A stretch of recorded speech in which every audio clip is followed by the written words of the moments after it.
poet Yrsa Daley Ward chats becoming an escort to pay the bills, hard drugs and struggles with depression. Popular poet Yrsa Daley Ward always had a way with words, and she was handy with a whip, too. As a struggling model in her 20s, she turned to sex to pay her bills, working as a high-class escort. Regular clients included a posh Londoner who liked to dress as a schoolboy and be spanked by his headmistress, while another enjoyed being called Yrsa's pet. The 34-year-old said, "It's the most common thing in the modeling industry, especially at high levels. I'm not talking about standing on street corners. You have a boyfriend for 2 months who's a millionaire. In that situation you're safe, eating caviar, drinking champagne. It's a reality for so many women in the entertainment industry and we're told not to talk about it.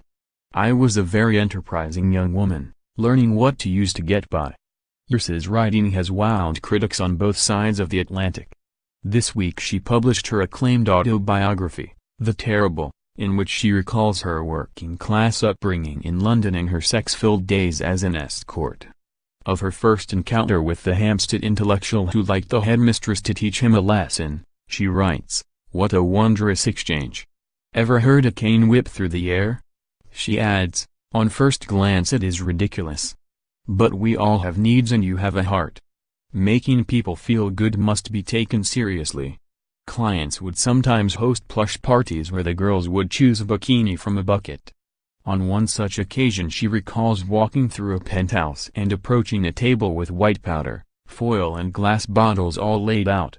She writes, "It's crack," the client's pa explained. "But don't worry, it's totally optional." Yrsa describes how the girls would chat to each other breezily about makeup, the X Factor, the news and the fact that we'd never seen anyone on crack before.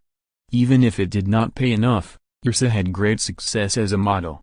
Her 5 feet 10 inches frame and striking, androgynous beauty saw her signed up by brands including Apple, Topshop and Estee Lauder. She also landed bit parts in Sephora's Shameless and Drop Dead Gorgeous on BBC Three. But Yrsa, who is of Jamaican and Nigerian heritage, did not see her future on the screen or catwalk. From a young age her mum, Marcia, encouraged her to escape into literature. She was a single Jamaican mother, and in our culture, education is at the top. But her childhood was complicated. It was an episode of Coronation Street that prompted Marcia to tell the then 6-year-old that the man she believed to be her dad was not her biological father. Yrsa said, "Linford, the person I thought was my dad, was actually just her boyfriend. I didn't mind the new information." Linford was moody and ill-tempered at times, and used to bring the house down with his snoring. "Growing up, my mum had to make lots of decisions that I didn't understand at the time." Marcia and Linford split up when Yrsa was 7. The exhausted mum worked nights as a nurse and struggled to juggle her job and childcare. She ended up packing Yrsa and little brother Earl off to their grandparents in Warrington, Cheshire. They spent the next 4 years living with the devout Seventh-day Adventists. Yrsa found the religious regime difficult. She writes, "There are many rules. I am not allowed to venture farther than the garden gate, unless to school or on church missions. Sleepovers are unnecessary and the cinema is terribly sinful. Lots of people are afraid to tell the truth but I don't care." After the children moved back home they survived on ready meals and party foods as Marcia continued to put in long shifts at the hospital. Their chaotic home life lasted until Yrsa was 16, when she met her first boyfriend, Peter. He was a 33-year-old music teacher and a family friend. Mesmerized by her beauty and talent as a singer, he left his wife and the pair moved in together. Peter promised to help the teenager realize her ambition of becoming a singer and model, and Yrsa decided to drop out of college. She describes it as a torrid, crazy time, as she began to question her sexuality and thought, "You're probably a lesbian. You think about women all the time." Battling her own feelings and tired of Peter's possessive behavior, she eventually left him. Yrsa has since been heralded as a gay activist but is reluctant to put labels on her sexuality. She said, "Let's say I have dated women for the past 10 years and not men.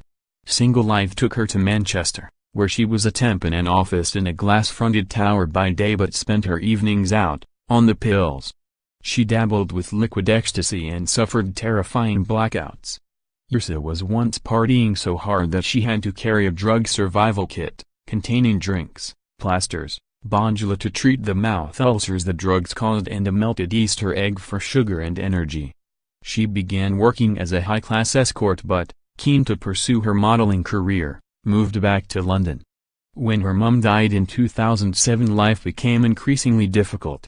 Yrsa said of that time, "It was survival. It became like wading through mud. I woke up every day and I watched the sun go up and then it came down. It was grief, depression, the blues. It was not feeling that I had a purpose in the world. It's intense loneliness." Struggling to land big gigs as a model, she continued to work in the sex industry and ended up with a job in a strip club.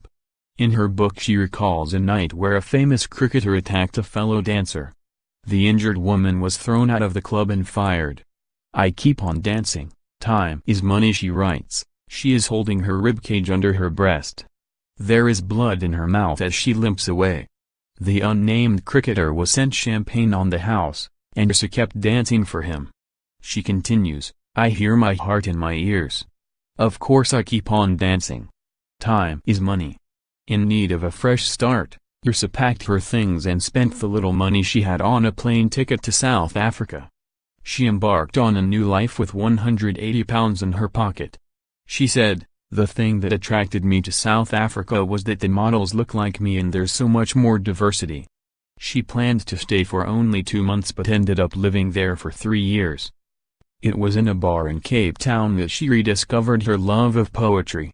She attended a spoken word night where anyone could perform as long as they prepared something under the set theme. The subject for the next meeting was family discord. She remembers saying to herself, "Well, that's going to be easy." Yrsa arrived the next week with her poem True Story, which received a warm response from the audience. Soon she had a full set of poems. Her self-published first collection, Bone, was released in 2014, then picked up by Penguin, and soon by readers in their droves. Now she spends her days in New York working as a writer. She said, "In acting and modeling I was so busy expressing what somebody else wanted that I'd completely shut down my own voice. When I was 20, I was in knots. I couldn't speak my reality to anybody. There's no cage now. Lots of people are afraid to tell the truth but I don't care.